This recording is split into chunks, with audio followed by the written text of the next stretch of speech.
A while ago I was talking about like how the words derive new words in case of the compound words. Here we are going to focus on the complex words, right. So, when it is a complex word, this derivational inflectional morpheme or the derivational inflectional status, it is related to only affixes.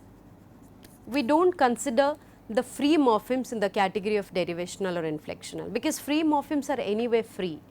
So, this one is related to primarily the affixes. So, when we are trying to understand whether the form of the word changes, the meaning of the word changes or the sound of the word changes, then it is going to be derivational. And if there is no change in the category, rather it is just it's just become a past tense or a plural marker, then it is going to be considered as the inflectional morpheme, right. So, I will give you two examples. Let us consider a very easy word like teacher versus teaches, okay. And these two words will find out how many morphemes are there and whether the morphemes like the bound morphemes or the affixes are of same category or different category, whether they are both or all derivational or all inflectional, or some of them derivational, some of them are inflectional. So, now let us find out how many morphemes do we have. We have teach, which is the free morpheme, then we have which is the bound morpheme, here also teach, which is the free morpheme, and s, which is the bound morpheme, right. So, what I am going to do now? We are going to check these bound morphemes or the affixes, whether they are derivational by nature or inflectional by nature. What I just said, if the category changes entirely, then it will be considered as the grammatical category. If it becomes verb to noun, noun to verb, noun to adjective, adjective word, verb, whatever. So, if you see that change is happening, that means a new word or a new category has been derived. And when it is the derivation, then it is obviously going to be considered as a derivational morpheme. But if the grammatical category does not change, rather this morpheme had just an extension of the old thing, but the meaning changes slightly, maybe the tense changes or the number marking changes. So, in that case it is going to be considered as an inflectional one. So, with this definition, can you tell me what it is going to be? So, when I say teacher, to begin with, teach is a verb, right. If it is a verb, let us try the first word. Teach is a verb, and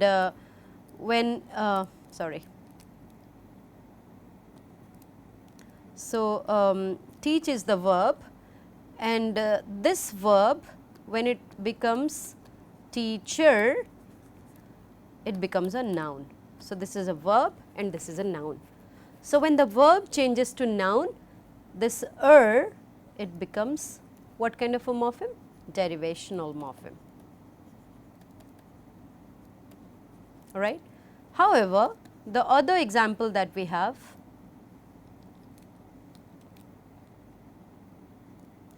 that is teach as a verb, when it becomes teaches, it still remains a verb. So, there is no change in the grammatical category. So, what has happened? This has just inflected the form of teach. So, because of the inflectional status that this morpheme has, we are going to call it inflectional morpheme, right. I hope I made it clear. So, you have teacher versus teaches. The root word is teach in both the cases. In the first word, teach as a verb, it becomes noun. So, the grammatical category changed. Because of the changed grammatical category, the morpheme would be known as a derivational morpheme.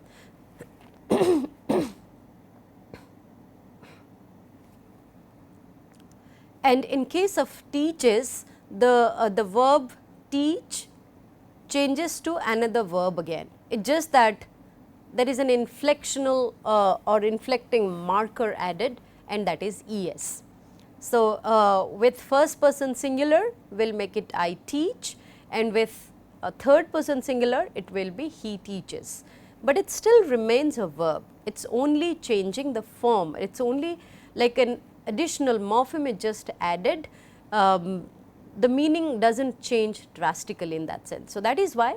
So, the word drastically also matters a lot. So, teach to teacher is a derivational morpheme, teach to teaches s is an inflectional morpheme, right. So, in this case this is a simpler thing, but it is not that clear always. So, you might encounter certain instances where it is a little tricky to identify whether what is the real nature of the morpheme, whether it is derivational or it is inflectional. So, I will give you an example, something like give.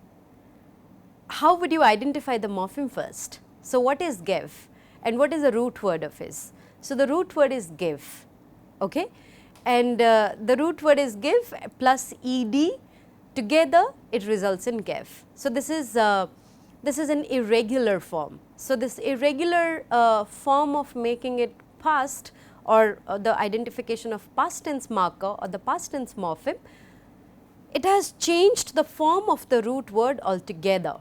So, in this case give to give, though it looks very different, this is primarily an inflectional morpheme, because it does not do much to the grammatical category that the word belongs to. So, if it does not belong to, if it does not change that, then it will remain surely a derivational, sorry, it will remain surely an inflectional one. Most of the time the prefixes are derivational. So, I will give a small example here. Let us think about a word like reappear or retest or impatient or unwell or unsolicited. Let us try with these words. Let us find out what are the morphemes or what are the affixes, and what kind of affixes or what kind of morphemes are the prefixes, what kind of morpheme are the suffixes. So, in the first word reappear, there is a prefix, and what is that prefix? The prefix is re. Remember, prefixes are generally, or in almost all instances, these are derivational ones, because they change, though they do not change the category, they change the meaning. So, appear and reappear means doing the work again. So, the meaning changes substantially. So, re would be considered as a derivational morpheme. There is no category change, yet it is derivational. So, that is that is what I am saying. So, this derivational inflectional division is a little grey. There are a lot of instances where you would find it a little tricky to figure out whether it is going to, whether it is changing the category or not, whether it is changing the meaning or not. But these two are the domains where you have to explore it: category change, meaning change. The lay person's identification style would be category change, derivational, no category change is going to be inflectional. Similarly, meaning change, derivational, substantial meaning change, I would say, substantial meaning change, derivational, no substantial meaning change is going to be inflectional. But at times you might find it confusing, but you can always keep this in mind that these are the basic division tactics when you are trying to understand derivational and inflectional morphemes or affixes. So, reappear, appear is the root word, and re is the is a derivational morpheme. Then you have retest. Test is the verb, retest is also the verb, it does not change the category, yet re would be a derivational morpheme because it changes the meaning of the root word substantially. Similarly, impatient. Impatient, patient is the root word, and im is going to be the prefix. It is a derivational morpheme because it just changes the meaning to the opposite. Similar is the case with unwell. So, well is a noun, unwell, well is an adjective, unwell is also an adjective. There is hardly any category change, yet the morpheme on would be considered as a derivational morpheme because the meaning changes significantly. Then there is a word like unsolicited. So, can you identify how many morphemes are there? There are actually 3 morphemes. So, un is a prefix, solicit is the root word and ed is the suffix. So, solicit would be, we have to find out how to begin with what is the nature of the root word. Solicit generally is considered to be a verb. Okay? I solicited their suggestion. Okay? But when you say solicited as an adjective also it can be used. I assume that we are going to begin it with like we are going to call solicited as an adjective and solicit is a verb and unsolicited is also an adjective. So, to begin with solicit is a verb. So, from solicit it becomes solicited. So, when it is solicited the verb becomes an adjective here. Why it is an adjective? Because we are adding an un to it. On as a morpheme cannot be added to a to kind of a verb solicited in this instance. So, what is the first step? The first step is identification of the root word. What is that? Solicit. What is the form of it? What is the grammatical category? It is a verb. Then we are going to, from solicit ed has been added. So, solicited. Solicited is what? Either it can be verb or it can be adjective depending on the situation. In this situation I consider it as an adjective. So, change from the verb to adjective makes ed a derivational morpheme. Then what is the third step? Third step is the addition of un. So, from solicited it became unsolicited. So, here the category does not change, it still remains an adjective. So, what is changing? There is a substantial or drastic change of meaning. That is the reason why we are going to call it again a derivational morpheme, right. But if I will simply have solicited, ed can also be considered as a as an inflectional morpheme. If we begin with solicit as a verb and solicited also a verb. So, in that case ed would be inflectional and from the verb to adjective case ed would be derivational. This is what I was talking about. Just by looking at the word sometimes it is difficult, sometimes it is tricky, clumsy or confusing to find out whether the morpheme is considered as a derivational one or an inflectional one. So, that is the reason we need to be very careful and no matter how careful you become sometimes it creates problem in understanding to identify derivational and the inflectional morphemes, right. So, my suggestion for you would be try it with your first language, figure it out how it works in your language, whether you have derivational morphemes or not, whether you have inflectional morphemes or not. Do the derivational and inflectional morphemes that behave similarly as they behave in English or there has been some kind of difference. It is entirely up to you to figure it out for your own language. Okay. So, with this information I will give you some examples of suffixing here. There are different kinds of suffixes. One is the agentive suffix and there is also something called verbal suffix. In most of the cases when you add an ER, this is considered to be an agentive suffix and what does it mean? That means this particular phrase works as the agent. When I say writer, that means somebody who writes. So, the writer has the agenthood of writing or the agentive status is there with the writer. So, and similarly killer. So, the agentive status of killing lies with the killer. So, that is why is an agentive suffix. I hope you remember this and you can apply it to other languages also. Let us say reader. When I say reader, that means the agentive suffix er makes the reader an agent, if I put it in that way. A reader reads. So, the reader is an agent here. Similar is the case with let us say walker or you can say opener, bottle opener. Bottle opener would it is basically considered as an instrumental. In most of the cases this is human, non-human or non-human objects, they generally do not have the agentive reading. I will give you two examples. So, think about it. John opened the lock and the key opened the lock. Okay? So, John is also an opener, the key is also an opener, but there is a difference between John and the key. Can you think about it? So, when you say John opened the lock, that means John is the agent. John, if he wants, he may or he may not open it. But when you say the key opened the lock, the key generally does not have the agentive status. The key cannot say, oh yeah, I do not want to open the lock. No, that is not possible for a key because that is not a human. The volitionality is not there. So, that is rather treated as an instrument. So, you can say John used the key to open the lock. So, that means John has the agentive status, but you can't say the key opened, sorry, the key used John to open the lock. No, key does not have that power or that ability unless you are actually talking about a science fiction or some fictional world. So, ER in most of the cases it gives a kind of agentive reading, and primarily it is related to the human agents. Think about other words in the similar lines.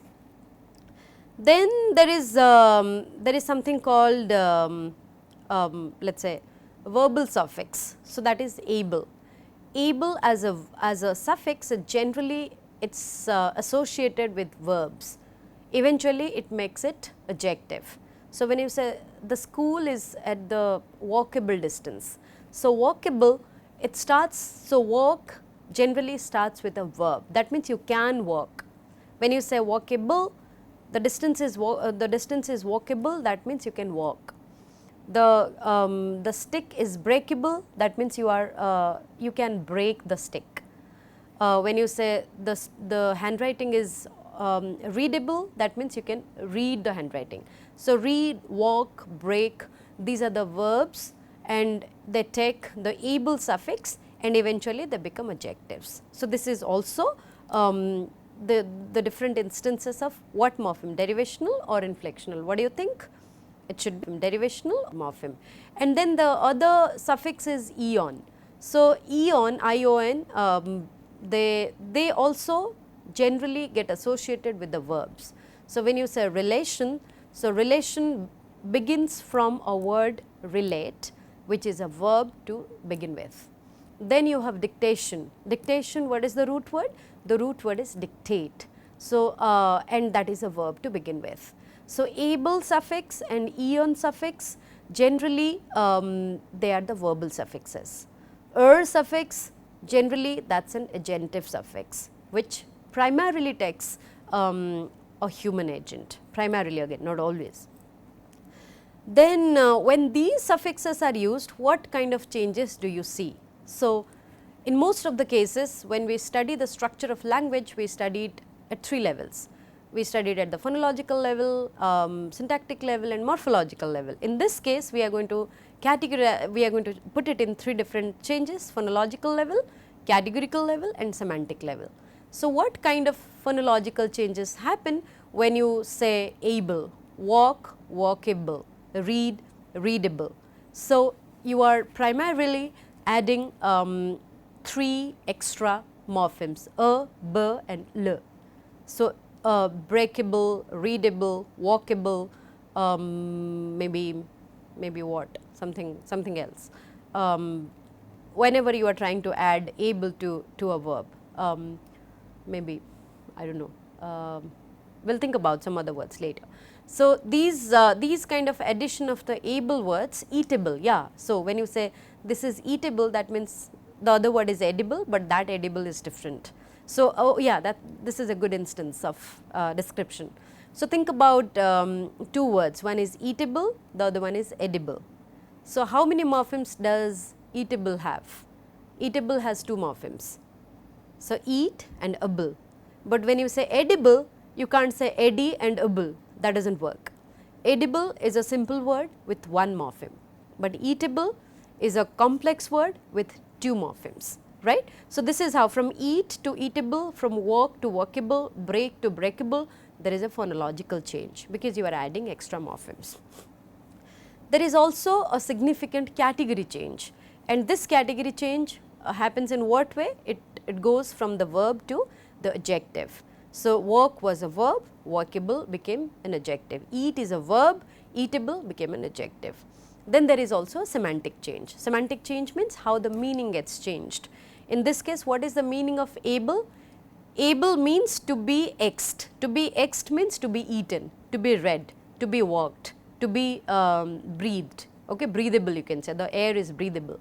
So, when you are trying to talk, something is able to be exed, then there is a semantic change. First one is ex and the second one is something is able to be exed. So, that the addition of the ability changes the semantic information that it has, right.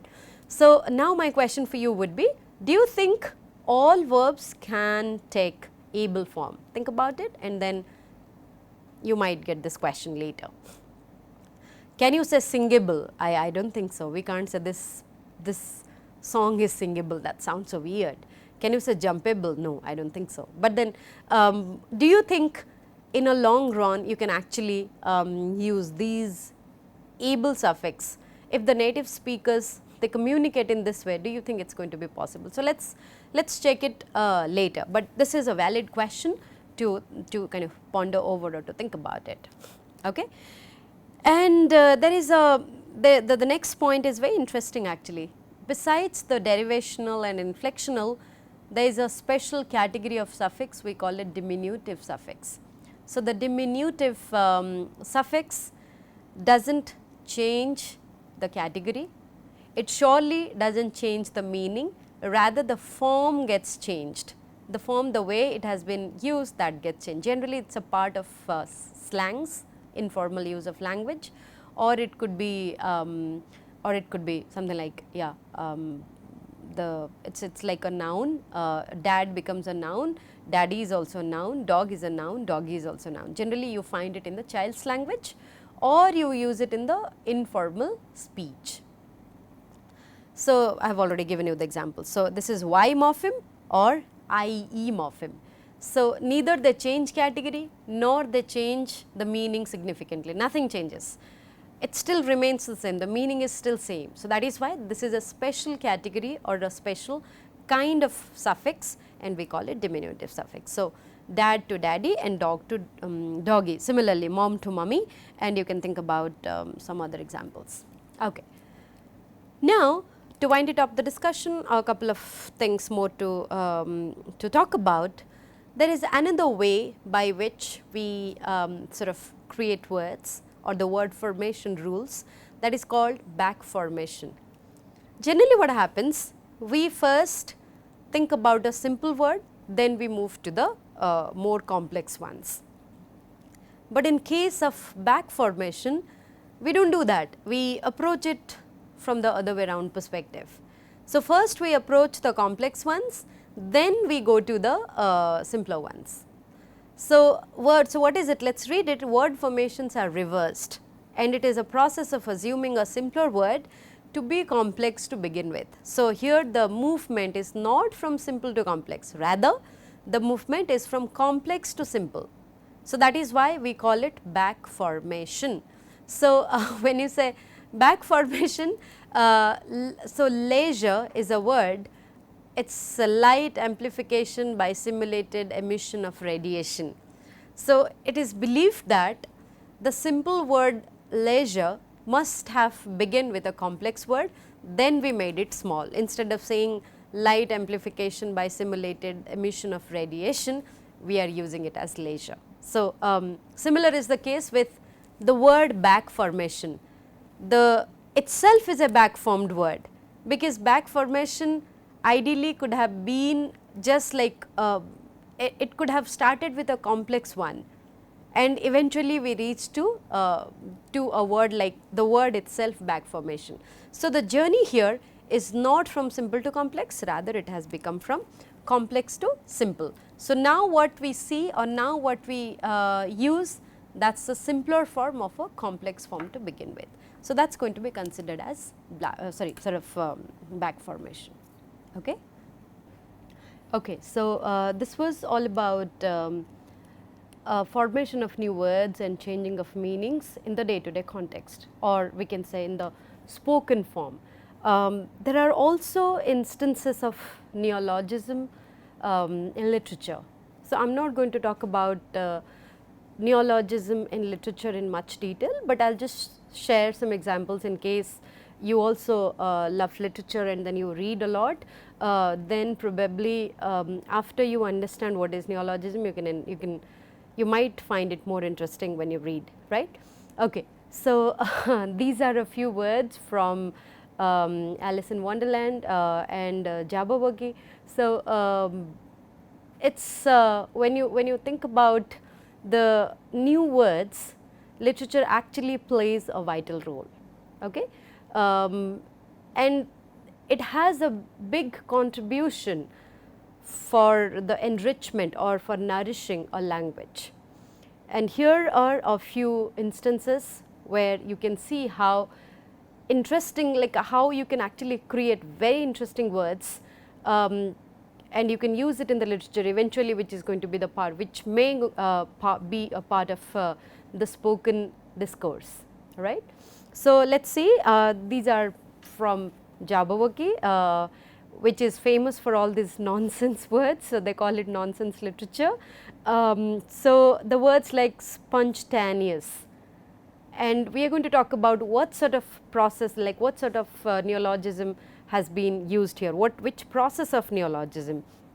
So, when it is spontaneous, it is mainly sponge plus spontaneous. The choice of sponge was possibly in order to describe the small spider or the fly. So, sponge plus spontaneous becomes spontaneous. So, can you tell me which process would include such kind of things? It is mainly blending, right. So, you are taking two different words and you are putting them together and you are creating a new word. Then there is a word like slithy. Slithy is slithering plus leath. So, leath means which is thin and long. So, and slithy generally conveys the idea of a snake. So, slithering and leath, and then you are creating a new word, that could also be a blend. Most of them are basically the blends. Then there is frabjous. Frabjous is fabulous plus joyous, that describes a celebration, and the new word that you create is frabjous. But then you can see there is a new sound which has been implemented, or which has been inserted. So, the j sound. So, words, so when you say frabjous, it's a combination of fabulous and joyous. So, together you are going to call it farvjous, and then the raw sound has been, the raw sound has been inserted, which was not there in either of the words, neither in fabulous nor in joyous. Then you have galumphing. So, galumphing is gallop plus triumphant plus ing. So, ing is an inflectional morpheme here, then gallop and triumphant together, that becomes galumph. So, galumphing, and the meaning is given here, like the usage is given here. The knight is galumphing back on his horse, and that is why you can say the knight is galloping back on his horse in triumph. So, the combination of gallop and triumph could actually result in galumphing. Tulgey is a dark dense forest, possibly it has coined from the Anglo-Cornish word tulga, that is dark. So, this is a borrowing, and the Cornish word that is teolglo, or which means dense and thick. So, these are literary terms which have been very frequently used in the nonsense literature. Then there are Tagiye Deva. Tagiye Deva is another Indian perspective word. So, Tagiye Deva is mainly used by the Bengali netizens. So, Tagiye is related to tag. Deva is a light verb which means to give, but then here Deva means it is used in the perfective aspect. So, Tagiye Deva means I tagged somebody, and here you see there is a code mixing and code switching. So, when you say tagiye, one part, like the first part of the word is English, and then after that tagiye is going to be Bangla, then Deva is definitely Bangla word. So, a lot of code mixing and code switching works here, and then the new generation Bangla speakers, they have created this word. So, these are some instances, some very interesting instances where you can actually think about it from your own mother language perspective, how you are going to use it in your own language. So, neologism is not restricted just to English, rather it can extend its scope to other languages also. So, when you think about neologism, or when you are trying to understand the process of neologism, you should also include your first language and try to find out if there are any such words which are also found in your language which was not used before. Then try to find out which process might have involved. All these blending, clipping, then acronymization we were talking about, just see, just check if you have something similar to go about as far as your first language is concerned. And then you can also test if there was any word which had changed its meaning drastically, whether it has narrowed down, it has been broadened, there has been a semantic drift, what is happening. So, now once you understand what is neologism and what are the process of neologism, it will be easier for you to understand the morphological typology. So, how a particular language belongs to a particular type on the basis of the morphemes that it uses. So, when we are talking about typology, we will surely find out what are the types of morphemes and then how they are used, and whether like how to decide which morpheme belongs to which category. Okay? So, I will just talk about a bit related to stem and affix, because this is where I am going to take up the morphological typology thing. So, let us try to understand what is suppletion. This is also a new term in morphology. Those who have had some basic linguistics course, you must be familiar with the term, and if you are new to this discipline and you are not aware about the technological or the discipline specific jargons, suppletion is the replacement of one stem with another, resulting in an allomorph or a morpheme which has no phonological similarity to the other allomorph. So, the definition sounds to be a little heavy, but then now let us see how it works. Before we understand what is suppletion, I think I need to briefly discuss how would you identify a stem. Okay?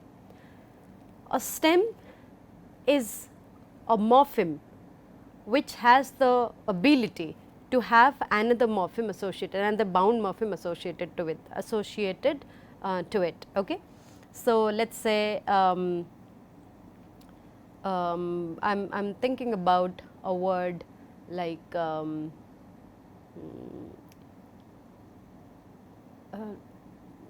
finalizing. Okay? So, let's consider a word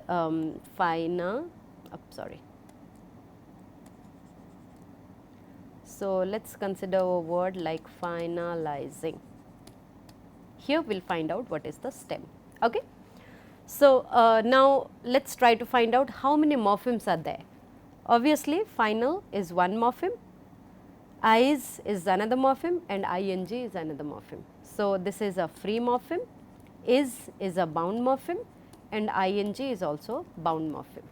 So, here final is the stem for finalize, and finalize is the stem for finalizing. So, stem 1 is final, and what it is the stem 2, like the final is the stem for the morpheme ize.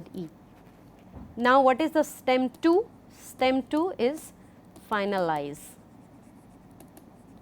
So, finalize is the stem and ing is the morpheme associated with it.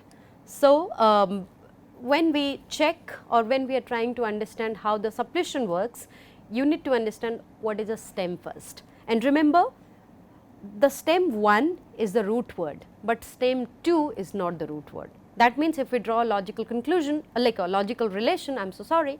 So, the free morphemes, like some stems might be root words too, not all the stems. It is not necessary that if something is considered to be a stem, can also be a root word, not really.